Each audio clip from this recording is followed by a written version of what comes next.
పరిశుద్ధుడా, మహోన్నతుడా, గొప్ప తండ్రి, నీ ఘనమైన శ్రేష్టమైన నామానికి కృతజ్ఞతాస్తుతులు స్తోత్రము చెల్లిస్తున్నాం తండ్రి.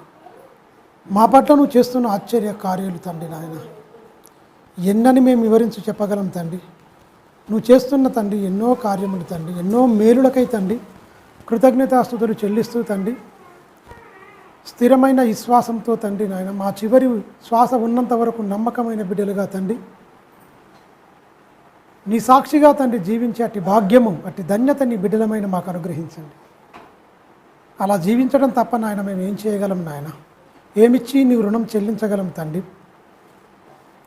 నీ చిత్తానుసారంగా నీ ఉద్దేశాన్ని అర్థం చేసుకొని మాకు ఇవ్వబడిన కాలంలో దాన్ని సంపూర్తిగా తండ్రి మా బ్రతుకుల్లో నెరవేర్చి నీ ఉన్న పరమునకు చేరే అట్టి భాగ్యము, అట్టి ధన్యత నీ బిడ్డలమైన మా అందరికీ దయచేయమని నిండు మనసుతో వేడుకుంటూ, మహిమ ఘనత ప్రభావములు నీకే ఆరోపిస్తూ, వినబోతున్న నీ పిల్లలకు వినగల చెవును, గ్రహించగల మనసును దయచేయండి. చెప్పబోతున్న నన్ను మరుగుపరిచి సూటిగా మాతో మాట్లాడి తండ్రి, మాలో ఉన్న లోటుపాట్లని నీ వాక్యమనే అద్దములో చూపించి నేర్పించమని నిండు మనసుతో వేడుకుంటూ క్రీస్తునామని ప్రార్థన అడుగుతున్నాను తండ్రి, ఆమేన్. కూడి వచ్చిన మీ అందరికీ దేవుని నామమున వందనాలు, శుభాలు. అందరు కూర్చోండి. దేవుని సందేశాన్ని కొన్ని విషయాలు మాట్లాడుకుందాం.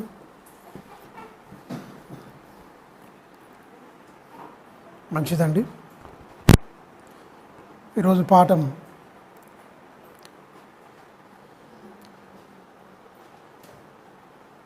శుద్ధ హృదయము, పవిత్రత మనలో ఎలా ఉంది ఏంటి అనేది చూసుకుందాం. కీర్తనల గ్రంథము 24వ అధ్యాయం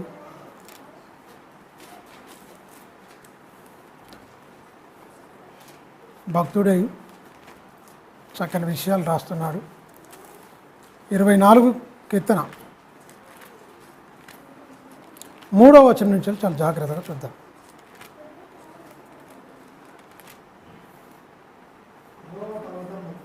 చూడండి ఏమంటున్నాడు. దావీదు రాస్తున్నాడు. దావీదు కీర్తన 24వ అధ్యాయం 3వ వచనం. కీర్తనల గ్రంథము 24:3. యెహోవా పరిశుద్ధ పర్వతమునకు ఎక్కదగిన వాడు ఎవడు? ఆయన పరిశుద్ధ స్థలములో నిలవదగిన వాడెవడు?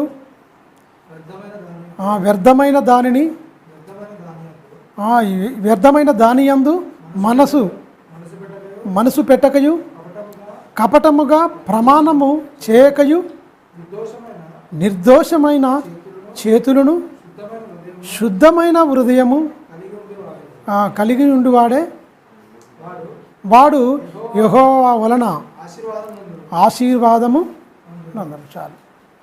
మీరు గమనించండి, దేవుని నుంచి వెళ్ళి ఆశీర్వాదం కోసం చాలా పాకులాడతారు.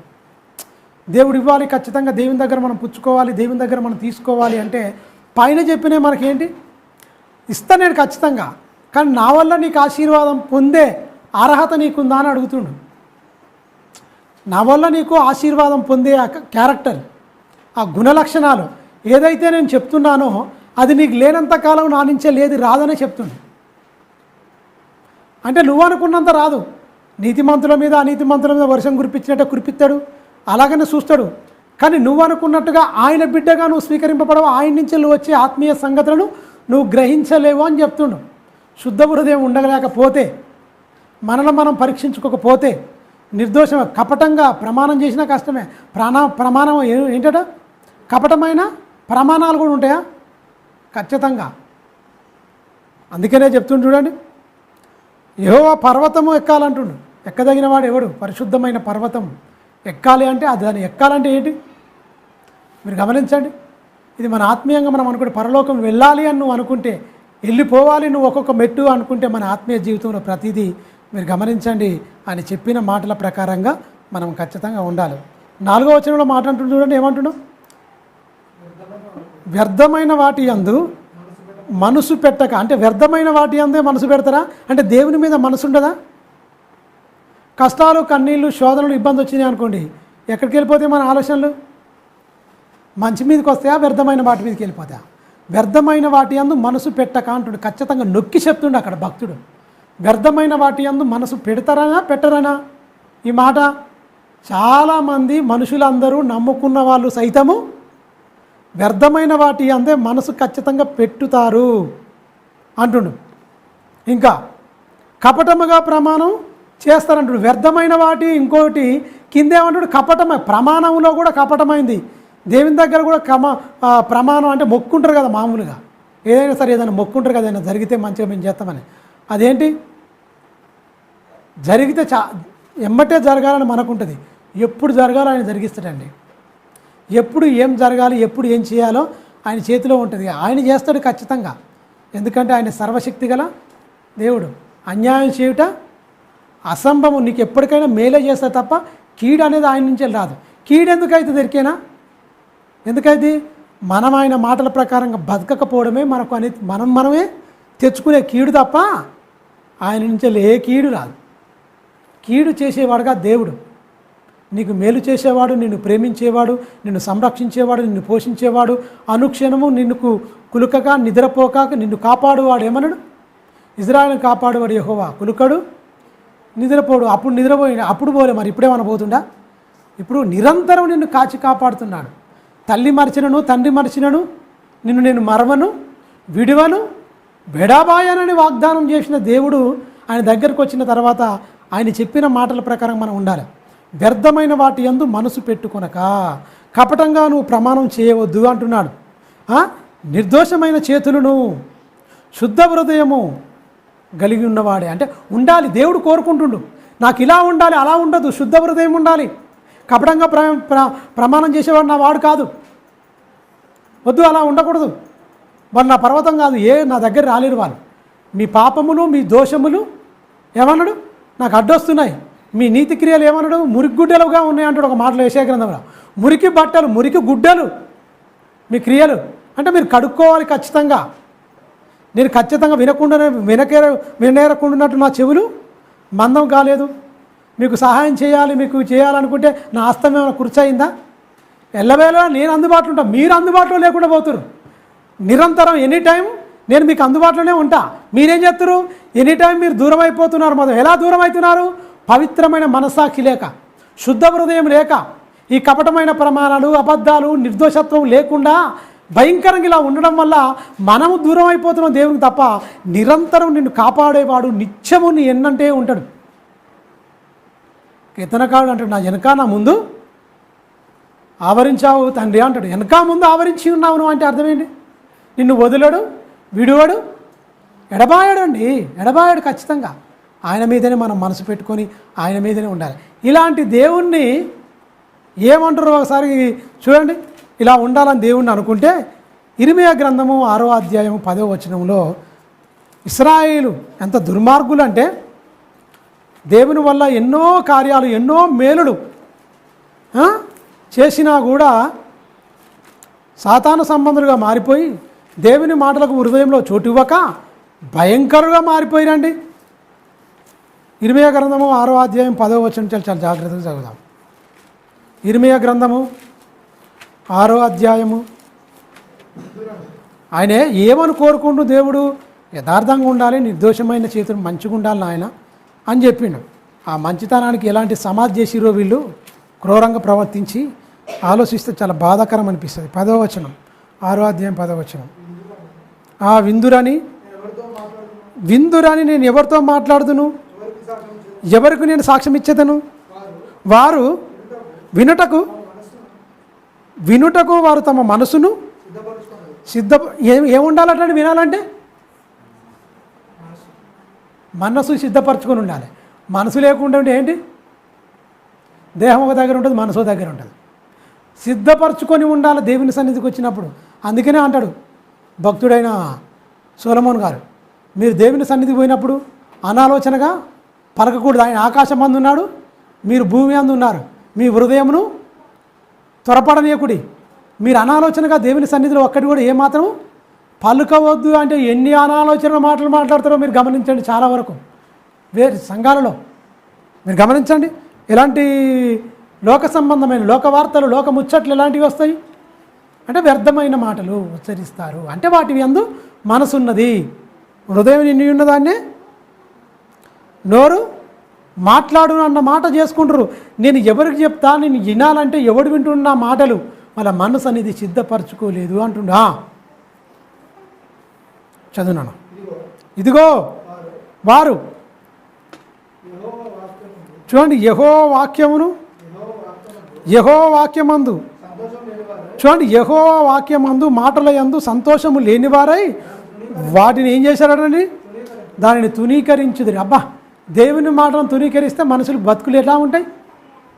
కుక్కలు చింపిన విస్తారైపోద్ది సమాజం. చూడండి, దేవుని లేకుండానే మొన్న పార్లమెంట్లో అసెంబ్లీ సభలో మాట్లాడుతూ సబితా ఇంద్రారెడ్డి గారు, ఇంతకుముందు హోంశాఖ ఉండే, ఏది వైఎస్ రాజశేఖర రెడ్డి ఉన్నప్పుడు కేసీఆర్ ప్రభుత్వంలో విద్యాశాఖ మంత్రి ఉండే ఆమె ఎక్కువ కాంట్రవర్సీ మాట్లాడదు, ఏ దాని గురించి ఆమె సబ్జెక్ట్ మాట్లాడదు కరెక్ట్గా.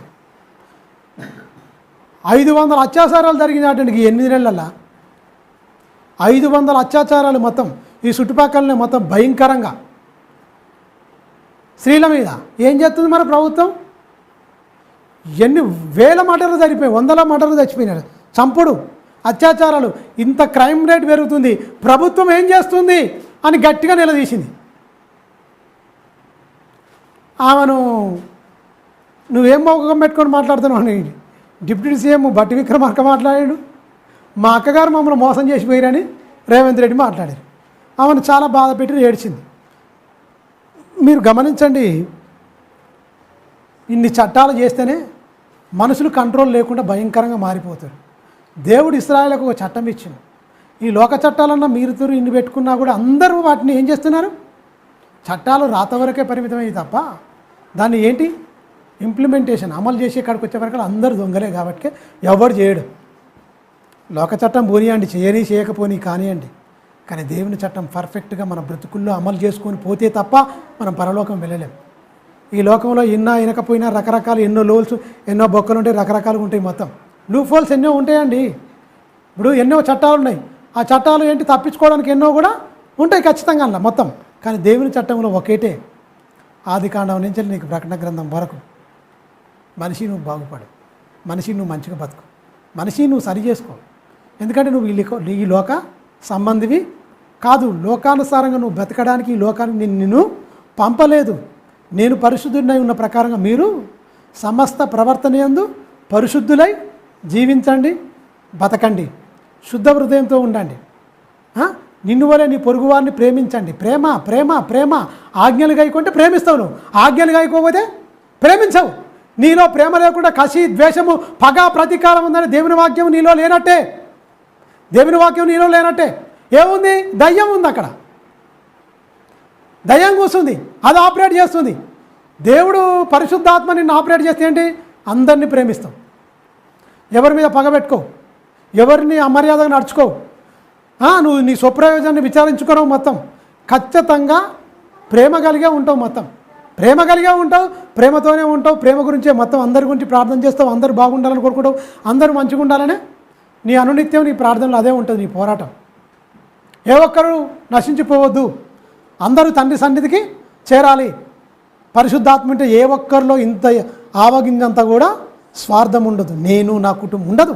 అందరం ఒకటే, అందరం దేవుని పిల్లలం, క్రీస్తు రక్తములో కడగబడి కొనబడి విలువబెట్టి కొనబడ్డ వారము, కడగబడిన వారము, విలువబెట్టి కొనబడ్డ వారం. అమూల్యమైన రక్తము ద్వారా మనం ఏంటి? పాపము నుంచి వెళ్ళి విమోచన పొందిన వారం. మళ్ళా ఆ పాపము జీవితంలో మళ్ళీ ఉంటే క్రీస్తు రక్తాన్ని ఏం చేస్తున్నట్టు? మనం ఏం చేస్తున్నట్టు మీరు గమనించండి. ఇశ్రాయేలుకు చెప్తున్నాడు, ఎవరు వింటారు? నేను ఎవరికి సాక్ష్యం ఇవ్వాలి? వాళ్ళ హృదయం ఇంత కఠినమైపోయా. కింది వచ్చిన చూడనా ఏమంటుండే? ఇంకా బాధపడుతుండే. కావున నేను క్రోధంతో నిండి ఉన్నాను, దానిని అణుచుకొని ఏంటి? మనకు కూడా కోపం వస్తే ఎన్నిసార్లు మనం కూడా బరస్ట్ అయిపోతాం. కోపాన్ని అణుచుకొని ఎన్నిసార్లు అంటే అణుచుకుంటాడు దేవుడు. ఎన్నోసార్లు ఛాన్స్ ఇస్తాడండి. మార్చుకోండి అని ఇశ్రాయేలుకు బాగా చెప్పేసిండు. అందుకని అన్యరాజులకు అప్పగించిండు. కింద వచ్చిన చూడండి ఏమంటుండో, ఇంకా భయంకరంగా అంటుండు ఒక మాట. యెహోవా క్రోధంతో నిండి ఉన్నాను, దానిని దాన్ని అణుచుకొని నేను విసికి ఉన్నాను. ఒకడు తప్పకుండా వీధిలోనున్న పసిపిల్లల మీదను యవ్వనుల గుంపు కూడుకుంటారు కదా, గుంపు ఆ గుంపు కూడా మన 8 బండ్లను తగలబెట్టిరు. గుంపు కూడి గొడవలు పెట్టుకొని 8 బండ్లను ఒక్కింటి వాళ్ళే 3 బండ్లు అట. పాపం ఏందండి ఇదంతా? దేవుని మాటలు లేకనే కదా, సమాజానికి దేవుని భయం లేకనే కదా. వాడు ఏం చేస్తున్నాడు వానికని అర్థమైందా? పోయి జైల్లో కూకుంటే ఏంటి? నిన్ను నమ్ముకొని ఒక కుటుంబం ఉంది కదా, నువ్వు చేసిన ఈ దౌర్భాగ్యమైన పని ఏంటి? అంత క్రోధం ఏంటి దౌర్భాగ్యులారా? ఏమైపోయింది మీరు గమనించండి. 8 బండ్లు బూడిదైపోయినాయి. అంటే వారికి క్రోధంతో నిండుకొని అంటే అది దుష్ట క్రోధం. ఇది దేవుని మంచిది. మల్లండ్రా మానుకోండ్రా ఎంత సహించిండో, ఎంత భరించిండో తండ్రి. ఎవరు గుంపు కూడతారు కదా, గుంపు కూడా ఏం మాట్లాడుకుంటారు? మంచి మాటలు మాట్లాడతారా? అన్ని బూతులే దౌర్భాగ్యులు మాట్లాడి అన్నీ. అలాంటి వారి మధ్యన అంటే ఆ మాటలు నిన్నప్పుడు దేవుడు ఏమంటాడు? వీళ్ళు ఉండాలనా? వీళ్ళ వల్ల ఇంకా సభ్య సమాజం పాడైపోద్ది అని ఏం చెప్తున్నాడు? క్రోధం ఏం చెప్తున్నాడా? కుమరిస్తుండట. చచ్చిపోతారు, చంపేస్తున్నాడు. కింది వచ్చిన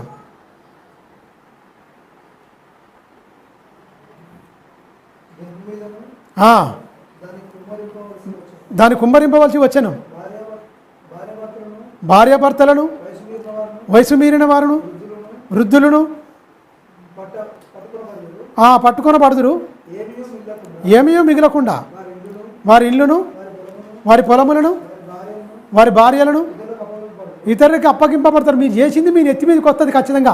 మీరు ఇతరులను ఆశిస్తారు, మీ వీళ్ళను అవతల వేరేటోళ్ళకు కూడా పోతారు అని ఎవరు చెప్తాడు? ఇర్మియా గారికి దేవుని వాక్కు ప్రత్యక్షమై ఆయన చెప్పినప్పుడు ఆ మాటలన్నిటినీ చెప్తున్నాడు. ఇలా ఉందిరా మీ బతుకులు ఇలా అయిపోతాయి, మీరు ఇట్లా అయిపోయారు కాబట్టి ఖచ్చితంగా ఇది జరుగుతుందనా. ఇంకా ఈ దేశ నివాసుల మీద నేను నా చెయ్యి చాపుచున్నాను, ఇదే యెహోవా వాక్కు. చూడండి, అలుపులేమి గనులేమి వారందరూ మోసం చేసి దోచుకుని వారు, ప్రవక్తలేమి యాజకులేమి అందరూ వంచకులే. ఇక్కడ అందరు పోయినట గుంపులో గోవిందా. ఈ యాజకులేమి మంచుకుంటే సమాజం బాగుండు.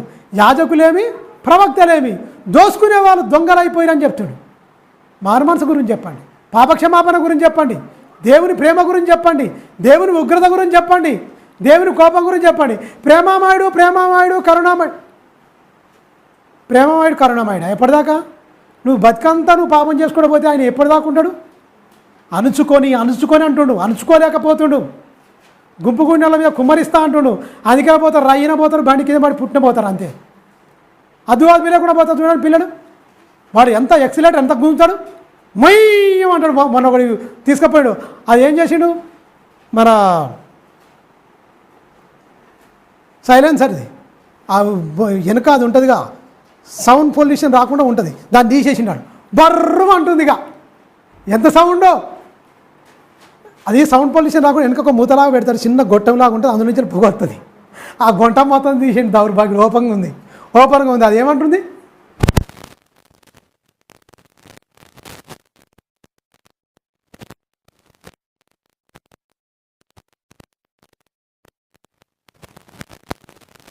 బండికి తెలియదా ఎలా ఉండాలి, ఏం కథ అని? ఎవరికి వినబడదురా బాబు, సైలెంట్గా వెళ్ళాలని అన్నాడు. అందుకనే ఎలక్ట్రిషియన్ బండ్లు వస్తున్నాయి. ఇక ఈ దౌర్భాగ్య ఈ పెట్రోల్ బండ్లు వద్దురా నాయన, మొత్తం పొల్యూషన్ అయిపోతుంది, మొత్తం వద్దు, అంతా ఇదైపోతుంది. అందువల్ల ఈ ఎలక్ట్రిక్ బండ్లు తీసుకుంటే పొల్యూషన్ అనేది కంట్రోల్ వస్తుంది. అందువల్ల ఎలక్ట్రిక్ బండ్లకే ఇప్పుడు మొగ్గు చూపుతారు. అన్నింటిలో బైకులలో వచ్చేస్తున్నాయి, స్కూటీలలో వస్తున్నాయి, అన్నింటిలో వస్తున్నాయి మొత్తం చాలా వరకు. మీరు గమనించండి, ఎవరు ఏం చేస్తారంటే ఇన్నే చేస్తారు మొత్తం.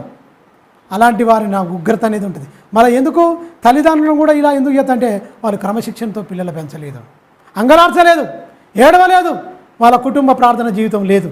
ఎందుకంటే మాటినకుండా పోయిరంటే ఇక మాటినకుండా ఆయన మాటను తునీకరించిన వాళ్ళు ఏమైపోతారు మీరు ఒకసారి ఆలోచించండి. వృద్ధులు ఏమైపోతారు?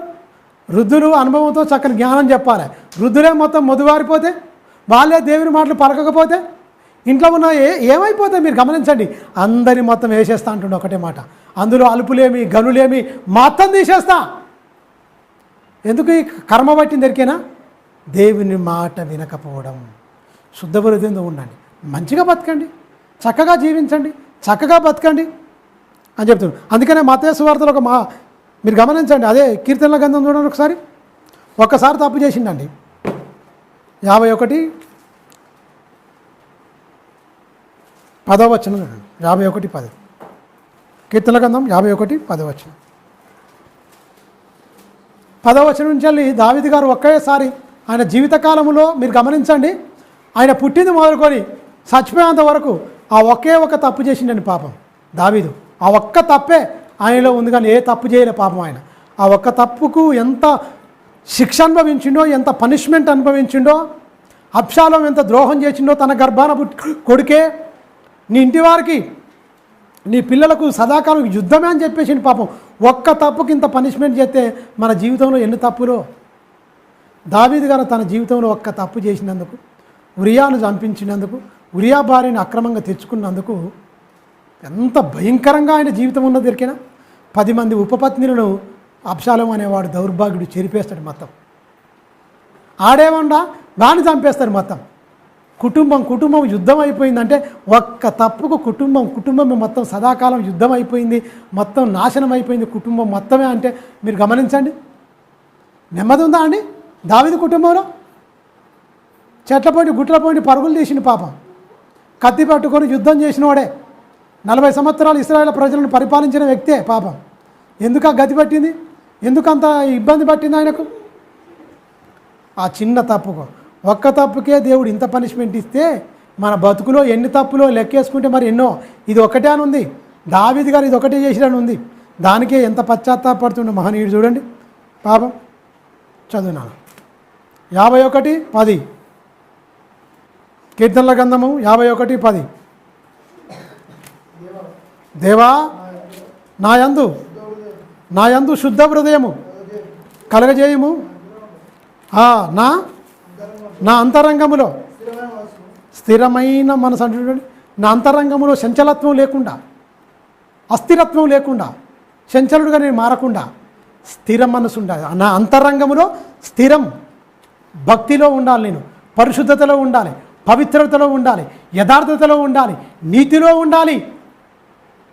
నా అంతరంగమే పాడైపోయిందయ్యా, అక్కడ నాకు స్థిరపరచు, నన్ను బలపరచు అని ఏంటి ఒక భక్తుడు ప్రార్థన చేసి నాతాను ప్రవక్త వచ్చి గద్దించిన వెంటనే సింహాసనం దిగిపోయి దేవుని దగ్గర గోజాడుతున్నాడు ఒక ప్రవక్త. ఇప్పుడు ప్రవక్తలు లేరు, సేవకులు ఉన్నారు. ఒక మాట బతకాలి, మంచిగా బతకాలని చెప్తే తిరుగుబాటు. ఏంది మనకు చెప్పేది? వీళ్ళు చెప్తే మేము ఎందుకు వినాలి అనుకునే పరిస్థితి ఎవరికి నష్టం చెప్పండి? దావీదు తగ్గించుకుని కనుకనే గొప్పగా దేవుడు అతన్ని నిలబెట్టుకుని మళ్ళీ కరుణించి. అందుకని దావీదు గురించి ఒక మంచి మాట కూడా చెప్తారు. దావీదు తన తరం వారికి సేవ చేసి పితరుల యొద్దకు చేర్చబడి నిద్రించి పితరుల యొద్దకు చేర్చబడి అయిపోయింది, దాన్ని క్షమించేసింది దేవుడు. అందుకనే మనం ఒప్పుకొని వదిలిపెట్టాలి.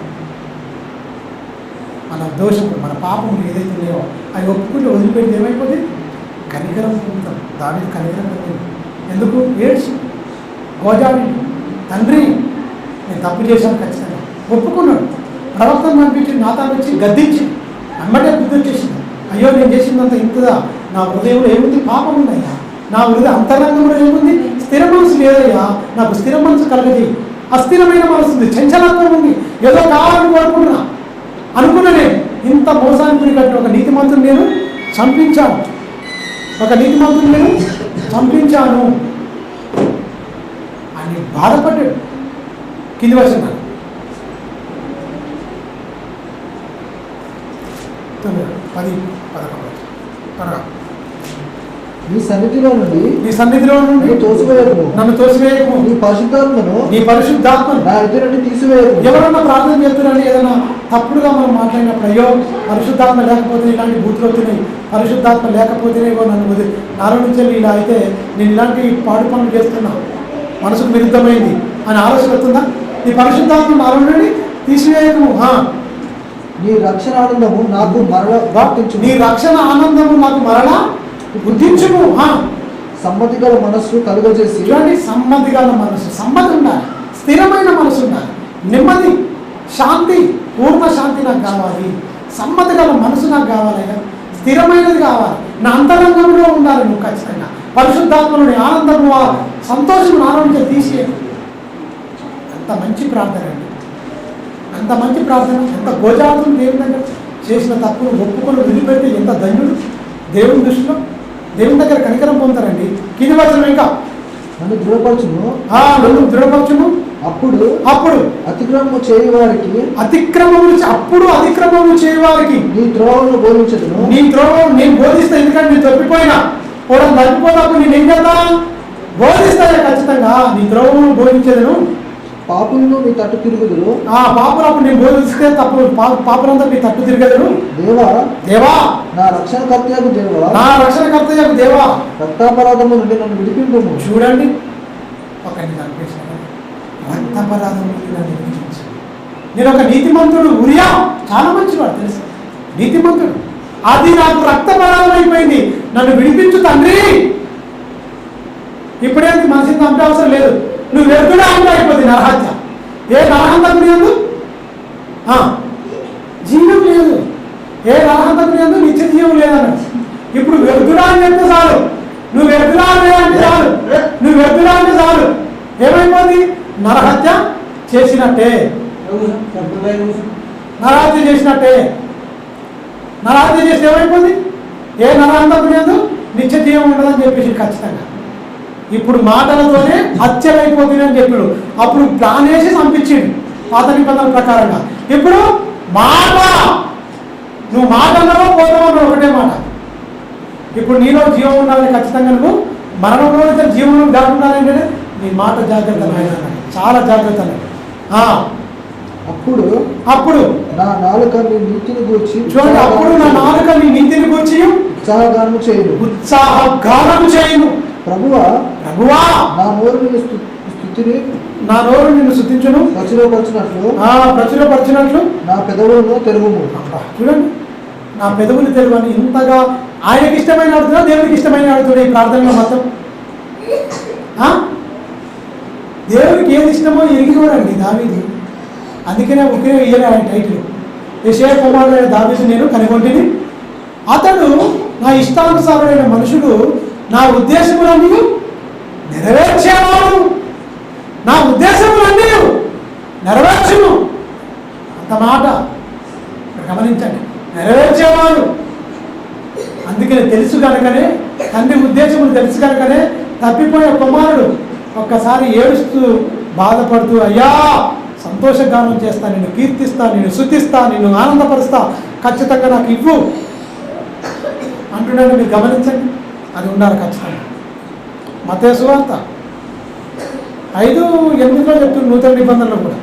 యేసుక్రీస్తు 5:8, మత్తయి సువార్త 5:8.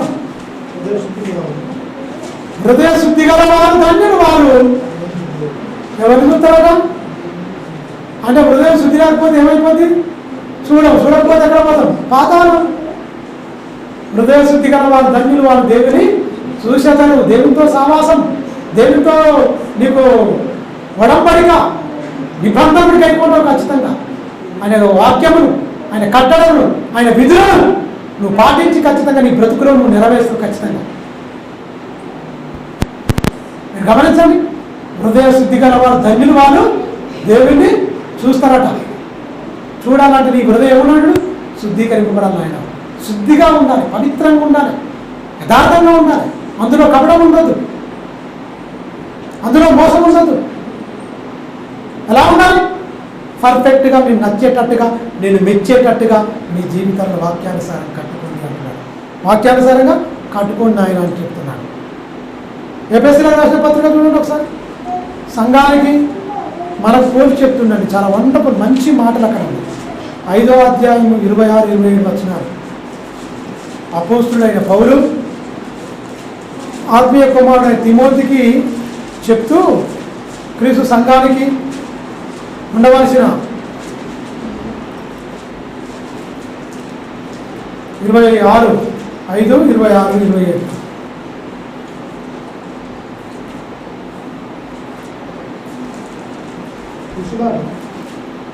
పురుషులారా మీరును చూడండి, పురుషులారా మీరును మీ భార్యను ప్రేమించు. మీ భార్యలను ప్రేమించుడు. అడగలేదు.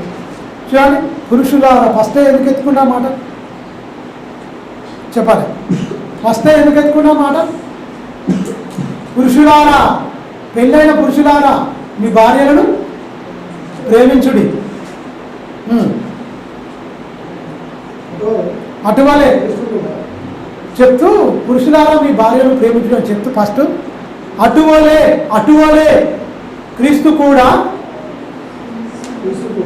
అటువలే క్రీస్తు కూడా సంఘమును ప్రేమించు. సంఘమును ప్రేమించి అది అది కలంకమైన కలంకమైనను ముడతైనను ముడతైనను అటుది మరి ఏదైనా లేక అట్టిది ఏదైనను మరి లేక పరిశుద్ధమైన పరిశుద్ధమైన నిర్దోషమైన పరిశుద్ధమైనది గాను నిర్దోషమైనది గాను మహిమ గల సంఘము గాను ఆయన తన ఎదుట దానిని నిలవబెట్టుకొనవలనని వాక్యముతో ఉదక స్నానము చేయించి దానిని పవిత్రపరిచి పరిశుద్ధపరచుటకై చూడండి పరిశుద్ధపరచుటకై దాని కొరకు ఏం చేసిండు? చచ్చిపోయిండు. తన ఒంట్లో చివరి రక్త ముట్టు వరకు నేల ఒలికించిండు. యెరూషలేము పురవీధులలో రక్తం ఏంటి? చిందింపబడింది. శరీరం మొత్తం చీల్చబడింది. మెలిపెట్టిన కొరడాలతో కొడుతుంటే మీరు గమనించండి ఎలా శరీరం దున్నబడింది. చాలా ఎందుకోసం? ఎవరి కోసం? మన ఘోరమైన పాపాల కోసం, నీకోసము నా కోసమే చనిపోయింది ఆయన. ఎందుకు? మనం చిన్న మాట అంటే ఎందుకు భరించలేము? భార్య భర్తలు ఎందుకు సఖ్యత లేదు? ఎందుకు ప్రేమించలేకపోతున్నారు? భార్యలు ఎందుకు కొట్టుడు తిట్టుడు ఎందుకు పోతే? కుటుంబ వ్యవస్థ పాడైపోవడానికి భార్య భర్తల గురించి చెప్పి కిందకి ఎట్లా ఎందుకు చెప్పి కదా బుద్ధి కలగాలని. పెళ్ళినాడు మరి మాటలు చెప్తారో చెప్పారో కానీ ఆ ప్రమాణాలు ఎప్పటిదాకా చచ్చిపోయేదాకా 13:4 ఉంటుంది ఎబ్రి పత్రిక. వివాహము అన్ని విషయములో ఘనమైనది, పాల్పు నిష్కల్మషమైనది. అది వేసుకుంటారు పత్రిక మీద అందరూ, అది ఖచ్చితంగా వేసుకుంటారు. దానికి ఇంత పసుపు రాస్తారు, అచ్చంతలు వేస్తారు, అందరు వేసుకుంటారు. లోకాచారాలు మొత్తం అండి మీకు తెలుసా? లోకాచారాలు మొత్తం క్రైస్తవులు కూడా పాటించుకుంటూ వెళ్ళిపోతున్నారు. మీరు గమనించండి ప్రియులారా, భార్యను ఎలా ప్రేమించాలో చెప్తూ కింద యేసుక్రీస్తు ఎలా ప్రేమించిండో, ఎలా ప్రాణం పెట్టిండో, ఎలా మొత్తం కాపాడుకున్నో వాక్యంతో ఉతక స్నానం చేయించి అన్నాడు. ఉతక స్నానం చేయించి మరి ఇద్దరిని ఉతక స్నానం చేయించిన దాంట్లో ప్రేమ పరిమళించాలి. ఈ కక్షలు కార్పణ్యాలు ఈ పగ ద్వేషాలు వస్తున్నాయంటే క్రీస్తు రక్తములో కడగబడిన వారు, ఉతక స్నానం చేసిన వారికి ఇక మహిళ అంటే పని లేదు. తీసేసి మొత్తం నీ హృదయ అంతరంగం నుంచి తీసేసా, భర్తలో నుంచి తీసిండు, భార్యలో నుంచి తీసిన వాళ్ళిద్దరు కాదు ఒకటి ఏక శరీరం చేసేసిండు. అయినా ఇప్పుడు మన క్రిస్టియన్ చేసుకుంటూ ఆ ప్రాణం పెట్టి అందరికన్నా అవయవంగా మార్చుకోండి. ఇక్కడ భర్త భార్య ఏం చేసి ఇద్దరిని ఒక్క శరీరంగా మార్చిండు. వీళ్ళందరూ కలిసి సంఘమంతా కొనుక్కొని ఏమైపోవాలి? క్రీస్తుకు అవయవాలుగా మారాలి. అవయవాలుగా మారినప్పుడు ఏ అవయవమైనా లేచి కొట్టుకుంటే, అందుకనే కొరింథీయులకు రాసిన పత్రిక 12వ అధ్యాయం ఉంటుంది. కాలు గురించి, కన్ను గురించి, చెవు గురించి, మొక్కు గురించి, ఈ అన్నిటి గురించి చెప్పబడితే అసలు ఏంది ఇదంతా ఏ దాంట్లో అన్ని శరీరంలో అతకపడి ఒకదాన్ని ఒకటి ఎలా పరామర్శించుకుంటున్నాయో మీకు తెలవాలని ఖచ్చితంగా అక్కడ మంచి వాక్యం చెప్పబడింది. తెలుసా? ఒక అవయవంలో, ఒక శరీరంలో అవయవాలు అన్నీ ఎలా పొదిగింపబడి ఎలా ఖచ్చితంగా పర్ఫెక్ట్గా ఒక్కొక్కటి మంచిగా ఈ భేదము లేకుండా ఒక్కొక్కటి పరస్పరం సహకరించుకుంటూ ఎంత ఖచ్చితంగా ఉంటున్నాయో సంఘములు అలా ఉండాలా అని చెప్పింది. ఉండాలా బిడ్డ అన్నాడు. ఉంటుందా? ఇంట్లో ఉంటాయని సంఘాల్లో ఉండలేదు, అంతేనా కాదు? ఇంట్లో ఉండాలనుకోండి ఖచ్చితంగా సంఘంలో ఉంటారు. సంఘంలో ఉండాలనుకోండి ఏమైపోతుంది? క్రీస్తు అవయవాలుగా మారిపోతుంది. ఆయన ఉతక స్నానం చేయించింది, ప్రాణమించి కొన్నది ఎందుకండి? ఆయన త్యాగం అర్థమైపోతే ఖచ్చితంగా భార్యను ఖచ్చితంగా భర్త ప్రేమిస్తాడు. ఎప్పటిదాకా? చచ్చిపోయేదాకా. మరణం తప్ప వాళ్ళలో ఇంకా వేరు చేయడానికి ఏది లేదు.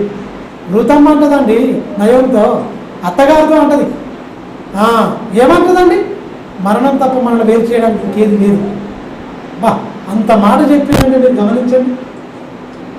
అంత మాట అన్నది మీరు గమనించండి.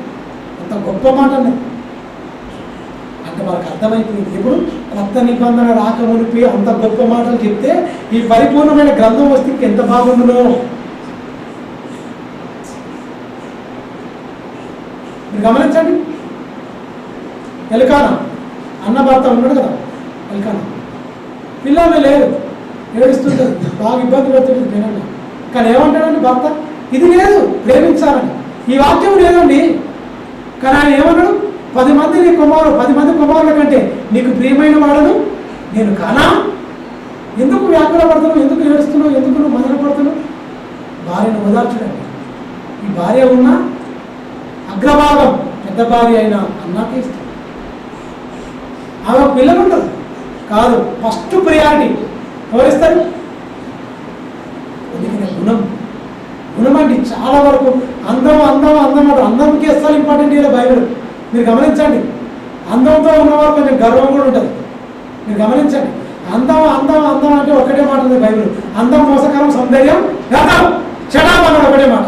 మరి ఏది ప్రాబ్లం అంటే సుబుద్ధి గల భార్య యెహోవా ఇచ్చు దానం. సుబుద్ధి గల భార్య యెహోవా ఇచ్చు దానం. సుబుద్ధి కలిగిన ఉన్నాడు ఆయన.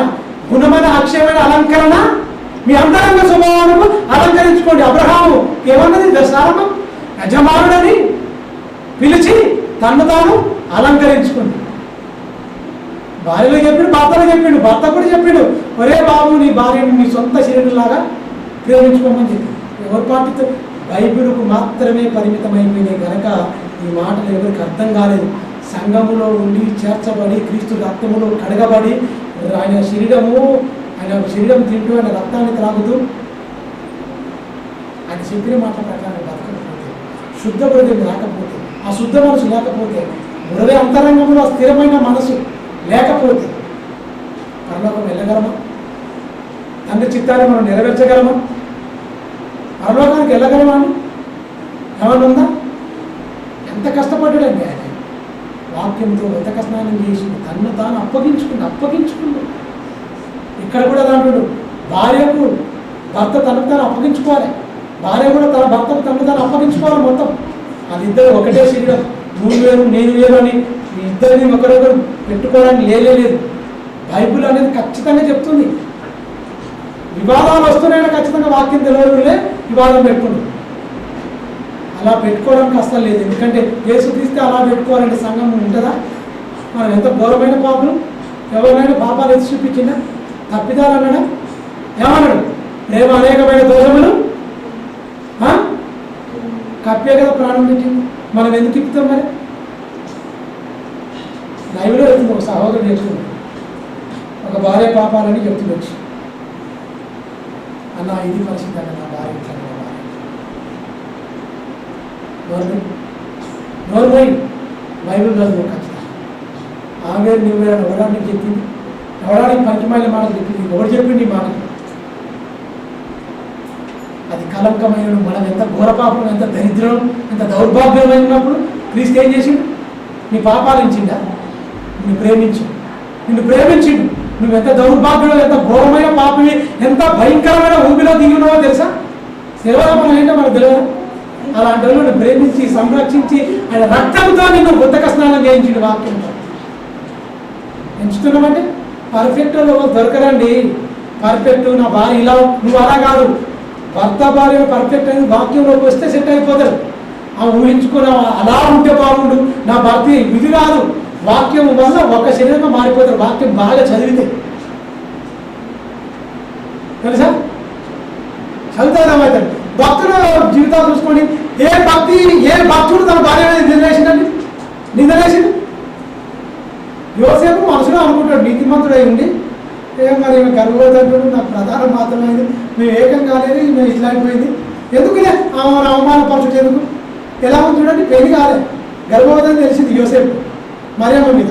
ఏమనుకుంటాడు? ఆయన నీతిమంతుడై ఉండని ఉంటుంది బైబిల్. నీతిమంతుడై ఉండి ఆమెను అవమానపరచడం వెళ్ళక అని ఉంటుంది. అవమానపరచడం వెళ్ళక, నీతిమంతులకు అవమానపరచడం ఉండదు.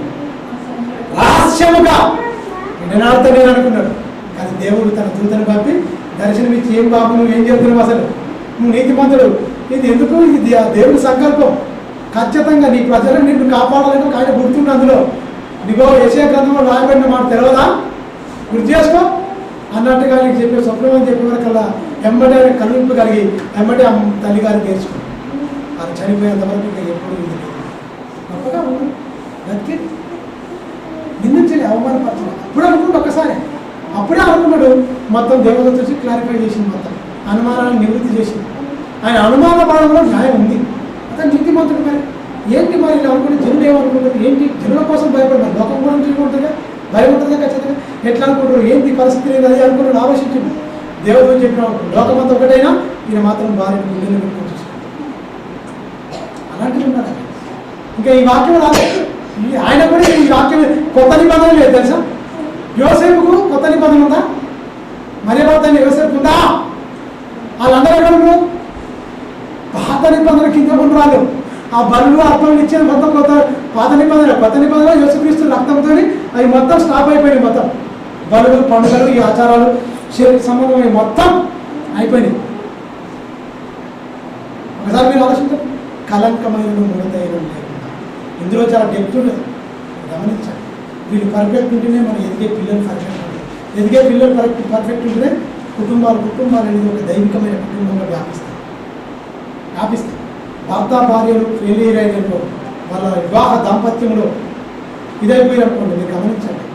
క్రైస్తవ పెళ్ళైన తర్వాత మేము క్రైస్తవులను చెప్పుకుంటూ అందులో ఫెయిల్యూర్ అయిపోయినప్పుడు ఏముంటుందండి?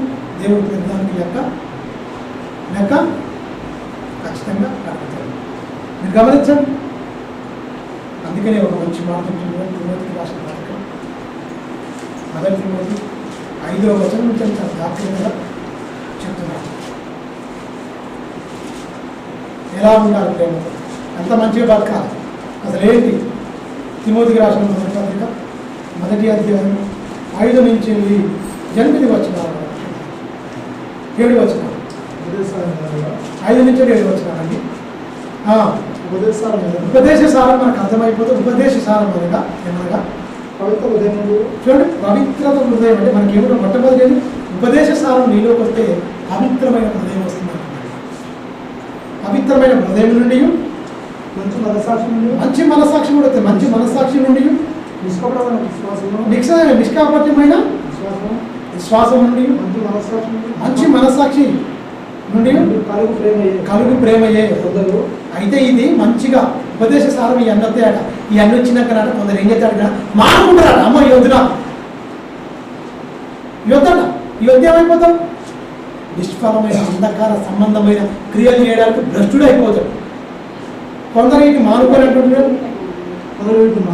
కొందరు వీటిని మానుకొని తిరిగిపోయి తాము చెప్పు వాటిని వారు నిశ్చయమైనట్లు రూటిగా పలుకువాటి అందును గ్రహింపకపోయినను ధర్మశాస్త్రకు ఉపదేశకులే ఉండగోరు నిష్ప్రయోజనమైన ముచ్చట్లకు తిరుగుతాడు.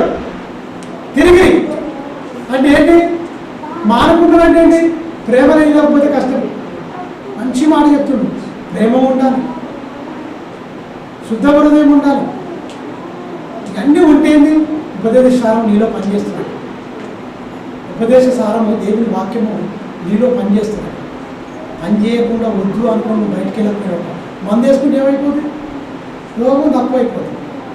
ఒక్కరోజు మందులు వేసుకోండి, అవి అయిపోయినాయి కదా తెచ్చుకుంటాను నేను వెళ్ళలేను. నిద్రపోలేలే, మంటలే ఒళ్ళంతా నిద్రపోలేలే మొత్తం.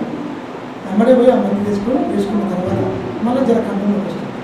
అంటే అర్థం ఏంటి? శరీర సంబంధమైన రోగం వస్తే ఆ రోగాన్ని కంట్రోల్ చేయాలంటే మెడిసిన్ మనం ఆశ్రయిస్తున్నాం. మనలో ఉన్న ఈ ప్రేమ పోకుండా ఉండాలంటే ఈ ఉపదేశ సారం అనేది ఔషధంగా పనిచేయాలి. ఔషధంగా పనిచేస్తుంది ఖచ్చితంగా. నువ్వు తొలగిపోకుండా నిన్ను కాపాడుతుంది. నీ హృదయానికి తలంపులకు కాపాడుంటుంది. 5వ వచనం మళ్ళీ చదివాను.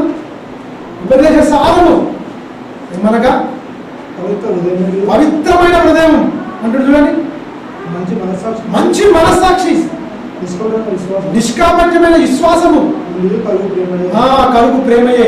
ఈ ఉంటే మొత్తం ఉపదేశ సారం నీలో పనిచేస్తున్నాడు. ఈ లేకుంటున్నాయి అనుకో, కొందరు మానుకున్న గుంపులోకి వెళ్ళిపోతాం. గుంపులోకి వెళ్ళిపోతే నేను చెప్పిందే కరెక్ట్గా, నేను నమ్మిందే కరెక్ట్గా, ఇక దీంట్లో తిరుగులేదు అంటే అర్థమేంటి? రూఢికి పంపుతారట. అది గ్రహించాలి. ఈ సత్యాన్ని గ్రహించకుండా ఈ యుగ సంబంధమైన దేవత ఏం చేస్తుంది? అవిశ్వాసులైన మనవులందరూ గుడ్డితనం కలిగేస్తుంది. కప్పేసింది కనుక ప్రపంచం మొత్తం భ్రష్టులైపోయింది. భ్రష్టులు అయిపోయినండి. ఈ యుగ సంబంధమైన దేవత ఏం చేసింది? గ్రహించకుండా దేవుడి వాక్యాన్ని అందరి మాత్రం పొడి చేసిందని చెప్పొచ్చు ఒక మాటలో. సంసోరకాలను ఏం చేసిండు? ఫిలిస్తీయులు దావు దేవతని దాన్ని పెట్టుకున్నాడు. ఆ గుళ్ళో తీసుకుపోయి పెట్టేస్తాను. కళ్ళు బీకేస్తారు, గుడ్లు బీకేస్తారు. ఏమైపోయినా చాలా ఆత్మ వదిలిపోయిన తర్వాత ఒక స్త్రీని మోహించి అంత భ్రష్టుడు అయిపోయిన పాపం. లాస్ట్కు మళ్ళీ ప్రార్థన చేసుకుని విజయపడతారు. కానీ మీరు గమనించండి, ఆయన అలా ఒడిసింది అనుకుంటే మనల్ని ఎలా భాషనేత్రాలు మొడవలేమన్నా దుష్టుడు పొడిపోయలే. ఏం పొడిచిండు? మనోనేత్రం పొడిచిండు. మనోనేత్రులకు కందగట్టేసిండు. మనోనేత్రం లేకుండా అయిపోయింది మొత్తం. ఏం చేసిండు? మొత్తం ఏం చేసిండు? తొలగిపోయిందండి. గ్రహించలేదండి, భ్రష్టులుగా మార్చేస్తుందండి. మార్చేసిండు. పేదలు రాసిన పత్రిక ముగించుకుందాం. మొదటి పేదలు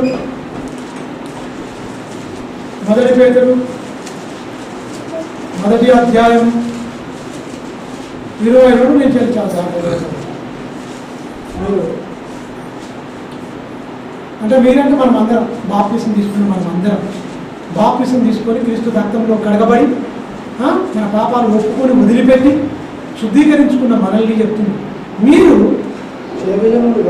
క్షయబీజం అంటే ఏంటి? ఎలా పుట్టాము మనం? తల్లిదండ్రుల ద్వారా ఎలాంటి మేము క్షయబీజం నుంచే పుట్టినాం. క్షయబీజం నుంచే తల్లిదండ్రుల నుంచే మనం వచ్చేసినాం. వచ్చిన తర్వాత కొత్త జన్మ అనేది మనకు ప్రసాదించాం. మనకు 2 జన్మలు ఉన్నాయి తెలుసు. 2 జన్మలు ఉన్నాయి. మనం ఒక జన్మ నుంచే వచ్చాము, అది పాపభంగం మనం చేసుకున్నాం. దేవుడు నలుగురు యథార్థవంతులుగా పుట్టించిండు, కానీ మనం పాపం చేసి పాపులుగా మారిపోయినాం జన్మ పరమార్థం తెలియక. అందుకే నూతన జన్మ, తల్లి గర్భం నుంచి జన్మ కాకుండా క్రీస్తులో ఇంకో జన్మించింది. అదే అక్షయ బీజం నుండి, క్షయమైన బీజం నుండి కాక అక్షయమైన శాశ్వతమైన బీజం నుంచి మనం పుట్టించాడు. శాశ్వతము జీవము గల దేవుని వాక్య మూలముగా అక్షయ బీజం నుండి పుట్టింపబడిన వారు.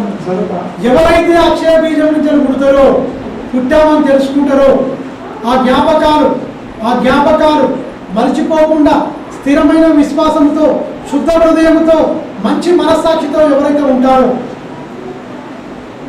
వాళ్ళు క్షయబీజం నుంచి, అక్షయ బీజం నుంచి పుట్టిన వారు, జీవంగా దేవుని బీజం నుండి పుట్టిన వారు.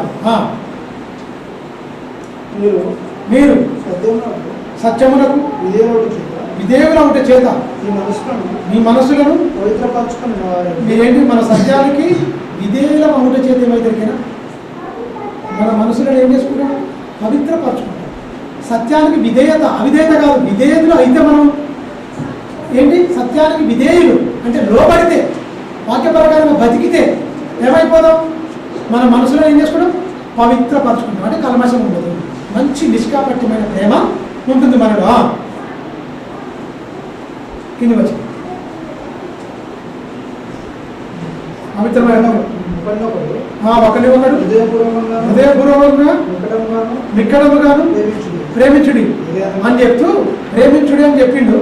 ప్రేమించుడు అని చెప్తూ, అరే బాబు ఎందుకు ప్రేమిస్తానంటే నీ జీవితం ఎంతకాలం ఉంటుంది అనేది గడిపోవు కదా. సర్వ శరీరం చెప్తున్నాడు 24. సర్వ శరీరం గడ్డిన పోలిన వారి అందమంతయు గడ్డి పువ్వులో ఉన్నది. గడ్డి ఎండును, దాని పువ్వులు రాలును. అయితే ప్రభు వాక్యం ఎల్లప్పుడూ నిలుచును. ఆ వాక్య ప్రకారం బతికేవాడు కూడా ఎల్లప్పుడూ నిలుస్తాడు. వాక్య ప్రకారం బతకకపోతే గడ్డి ఉన్నట్టు, పువ్వు రాలినట్టు మన బతుకులు కూడా రాలిపోతాయని చెప్తుండే. ఇక్కడ ఎవరు? పరిశుద్ధాత్మ ప్రేరణతో అపోస్తులుడు అగ్రగణ్యుడైన పేతురు చెప్తున్నాడు. పరిశుద్ధాత్మ ప్రేరణతో గమనించిన మీరు ఆ పైన సందర్భాన్ని చెప్పి కిందకు చెప్తున్నారు. గడ్డి పువ్వు అంటున్నాడు. సర్వశరీరం అంటే అర్థమేంటి? శరీరం ధరించుకున్న ప్రతి ఒక్కరికి శత్రుడు వల్లేరా? శత్రువు నువ్వు అనుకుని నువ్వు పోతావు ఖచ్చితంగా. ఒక పువ్వు గడ్డి ఎండిపోయి రాలిపోతుందంటే మనుషులు ఉన్నారు. అందం ఉందని విడిచిపడకండి, అందం కాదు ఇది కాదు, దీనివల్ల వచ్చేది ఏమి ఉండదురా బాబు అని క్లియర్ కట్గా మన మనోనేత్రం వెలిగించడానికి, మన అంతరంగంలో ఉన్నదంతా తొలగించుకోవడానికి ఇగో ఒక నిజాం చెప్తుంది. సర్వశరీరుడు గడ్డిని పోలి ఉండదంట. సర్వశరీరుడు ఆకారాన్ని తల్లి గర్భంలో ధరించుకొని భూమి మీదకి వచ్చి బతుకుతున్న ప్రతి ఒక్కడు ఏమైనాడు? గడ్డి పువ్వు అన్నాడు. గడ్డి పువ్వు చెప్తే ఏం కనిపిస్తుంది? ఎండిపోయింది, కాలిపోతుంది. ఎండుగడ్డ ఒకటి భూగడ్డ అని ఉంటుంది. మంట వేసిన మనకు బలబల మొత్తం తగలబడిపోతుంది తెలుసా. ఒకప్పుడు పెద్ద ఆయన పోయో ముందని గింత అడ్డు పెట్టాడు, మొత్తం తగలబడింది. అదంతా గూరుగడ్డ వచ్చింది దానికి అడ్డు పెట్టే వరకు అది అంత ఉంటుంది, ఎకరాలు తగలబడిపోతుంది. పోతూనే ఉంటుంది, గాలి పోతా ఉంటే కాలుకుంటే వెళ్ళిపోతూనే ఉంటుంది. మన బతుకులు కూడా ఏముండదు, ఎక్కడ కాలుతాయి మరి, పాతాళంలో కాలిపోతాయి. ఈ అగ్నికి ఆగిపోయేది ఏమి ఉండదు. ఈ అగ్ని వల్ల ఏదైనా వర్షం వచ్చినా నీరు పోసినా ఈ భూమి మీద నాకు ఆగిపోతుంది. పాతాళం ఉన్న అగ్ని ఆరదు, అది ఏ పదార్థమో ఏంటో. అందుకే సూర్యుడిని సాదృశ్యంగా పెట్టిండు. సూర్యుడే ప్రకాశించబెట్టి ఎన్ని వందల కోట్లు, సుమారు 1800 కోట్లు అవుతుందంటారు. సుమారుగా చెప్తున్నారు 1500-1800 కోట్ల సంవత్సరం అవుతుండొచ్చు ఈ సృష్టి వచ్చి పుట్టి అంటున్నారు. అప్పటి నుంచి చూస్తాను సూర్యుడు మండిపోతూనే ఉంది. వేడి తగ్గిందా, వెలుగు తగ్గిందా, భగభగ మండే పదార్థం ఏంటండి అది. అందుకే పాతాలను సాదృశ్యంగా పెట్టి అనుకోవచ్చు. అది అంతగా మండిపోతుందండి, ఇది ఎంతగా మండిపోతుంది గమనించండి. ఎవరికి శక్తి ఉంటుంది, ఎవరికి ఏంటి అంతేంది. గడ్డి పువ్వుల నాయన అందరితో సమాధానంగా ఉండాలి, నెమ్మదిగా ఉండాలి, ప్రేమగా ఉండాలి, ప్రేమించాలి. ఏముందండి, ఏం సాధిస్తాం చెప్పండి. కక్షలు, కార్పణ్యాలు, గొడవలు ఇవన్నిటి వల్ల ఎంత భయంకరంగా కుటుంబాలు తయారైంది. అందుకనే దైవభక్తులు ఆ కుటుంబాలు కట్టబడట్లేదు. పెళ్ళైన మీద సరైన అవగాహన లేకుండా పెళ్ళిళ్ళు అయితేనే అందరికీ వయసు వచ్చింది కనుక పెళ్లి చేసుకుందాం అంతే. పెళ్ళంటే బాధ్యత, పెళ్ళంటే భరించడం, పెళ్ళంటే సహించడం, పెళ్ళంటే ఓర్చుకోవడం. అది ఎలా సంఘానికి క్రీస్తు ఎలా భర్త అయిన క్రీస్తు వధువు కోసం ఎలా ప్రాణం పెట్టిండో నువ్వు కూడా సహించాలి, భరించాలి. భార్యకు భర్తగా ముళ్ళుగా మారిందా సహించు. ఒకవేళ భార్య భర్తకు ముళ్ళయిందా సహించాల్సిందే. అందుకని పౌలు గారు అత్యధికంగా ఇచ్చిపోకుండా నిమిత్తం పౌలు ఆ ముళ్ళుంచిన నా కృప నీకు చాలు, నువ్వు ఎన్నిసార్లు ప్రార్థన చేసినా నేను ఇచ్చేది ఏం లేదు. అందుకే నలగొట్టి మనలో ఉంది నేను అనేది పోయేదాకా నలగొడుతూనే ఉంటాడు. గమనించండి, దేవుని అపారమైన కృప. మళ్ళీ 22 నుంచి చదువుకుంటారు.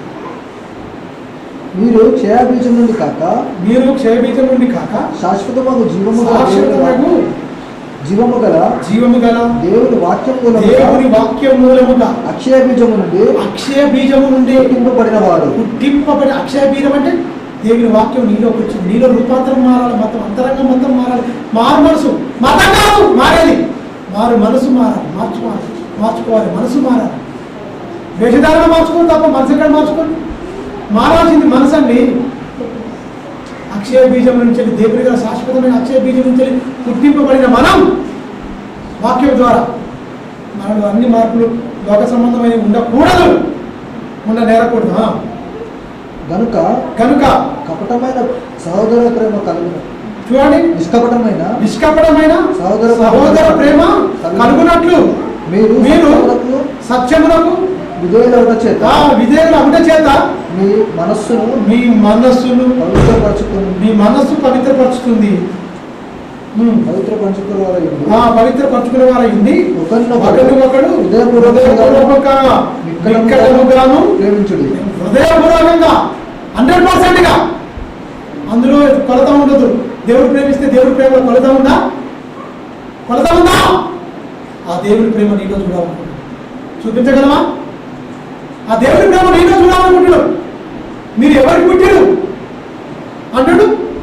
జీవము గల దేవుని అక్షయ బీజం నుంచి పుట్టింపబడిన వాళ్ళని చెప్తుండే ఈ పుట్టుక బాగుంటుందన్నాడే ఎవరికి అర్థమవ్వట్లేదు. వీడి శత్రువు, వాడు పగోడు, ఈడి పగోడు, ఏంది అంత దౌర్భాగ్యం. దేవుడే వీళ్ళందరూ పగోడు, నమ్మని వాళ్ళందరూ వీడు ఒక్కడ ఉండడు. దేవుడే పగబట్టి వీడు ఇటు రెచ్చిపోతున్నాడు, అటు రెచ్చిపోతున్నాడు, నన్ను తిరగాలు చూడు, వీడు అంతేందో నేను చూడాలనుకుంటే పిట్టగా మారిపోతారు మొత్తం. దేవుని మనసు అర్థమైందా? నువ్వు నీతిమంతుడిగా బతున్నా, నీకు అదే ఉన్నది, సూర్యుడు అదే గాలి ఉన్నది, అదే వర్షం ఉంది, అదే ప్రేమ చూపిస్తుంది.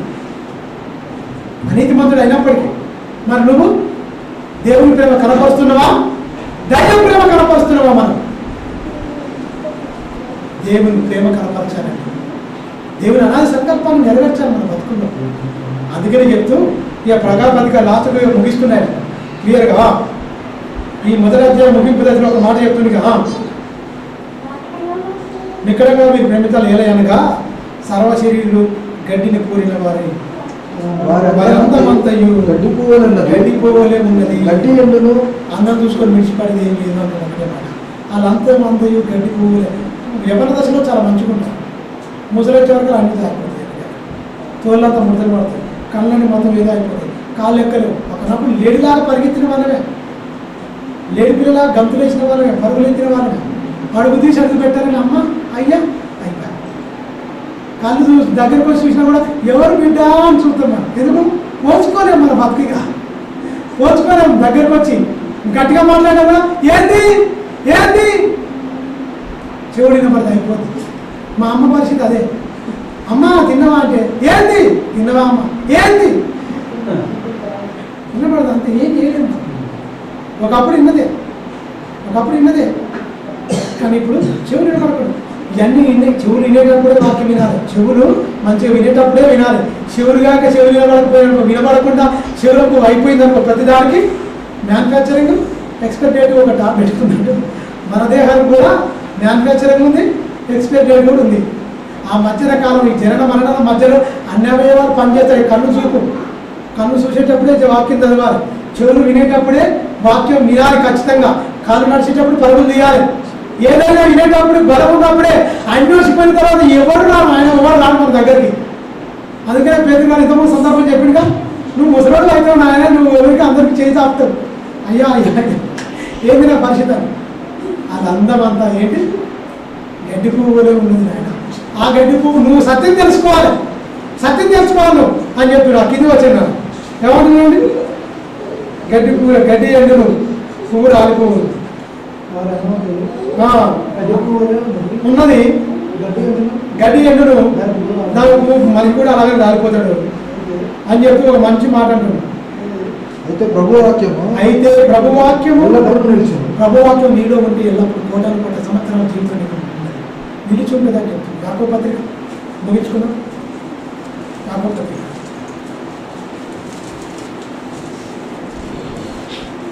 మొదటి అధ్యాయం 18 వచ్చింది. ఎలాగనుకుంటూ చూడండి, ఆయన తాను సృష్టించిన వాటిలో మనము ఏది కావాలా, సూర్యచంద్ర నక్షత్రములు, ఈ అనంతమైన ఈ విశ్వంలో ఉన్న అన్ని జీవులు ఉండే కోటాను కోట జీవులు, అన్నిటికంటే వెనుకకుంటే మనమే ప్రథమ ఫలం అన్నమాట. అన్ని ముందు వచ్చినాయా వెనుక వచ్చినాయా, మనం వచ్చినామా అవి వచ్చినాయా ముందు. శీలం కూడా మనకంటే ముందే వచ్చిందండి, మనుషుల కంటే శీలం కూడా మనకంటే ముందే పుట్టినాయి.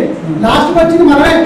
ఈ అనంతమైన విశ్వములో పుట్టిన కోటాను కోట్ల జీవరాశులు, సముద్రంలో చేపలు, ఆకాశంలో పక్షులు అన్ని వచ్చిన తర్వాత లాస్ట్కు చివరిగా మనం వచ్చిన మనల్ని ఏమంటాడు తండ్రి, ఏమంటాడు, నువ్వేరా ఫస్ట్ ప్రియారిటీ, ప్రథమ ఫలం గుండెల్లో పెట్టుకుంటున్నాడు. మనం ఏం చేస్తున్నాం, ఆయన గుండెను గాయం చేస్తున్నాం, ఆయన గుండెను గాయపరుస్తున్నాం. అందుకనే నీ హృదయం తలంపులు ఎల్లప్పుడు కేవలం చెడ్డదని నా హృదయంలో నొచ్చుకున్నానంటాడు. ఎవరు ఎక్కడ ఆదికాండం, నా హృదయంలో నేను నొచ్చుకున్న 6:5 నా హృదయంలో నేను నొచ్చుకున్నాను. నీ హృదయం తలంపులు ఎల్లప్పుడు కేవలం చెడ్డవని చూసి నా హృదయంలో గాయపడ్డాను. ఆ గాయాన్ని పూడ్చేదేవాడు మనమే. మారు మనసు పొంది పాపక్షమాపణ పొంది ఆయన మాటల ప్రకారంగా బతికితే ఆయన మంచిగా, ఆయన గాయాన్ని తక్కువ చేసిన వాళ్ళమే, ఇక గాయాలు రేపుతున్న వాళ్ళమే. మారకపోతే ఆ వాక్య ప్రకారం బతకకపోతే ప్రథమ ఫలం అన్నట్లు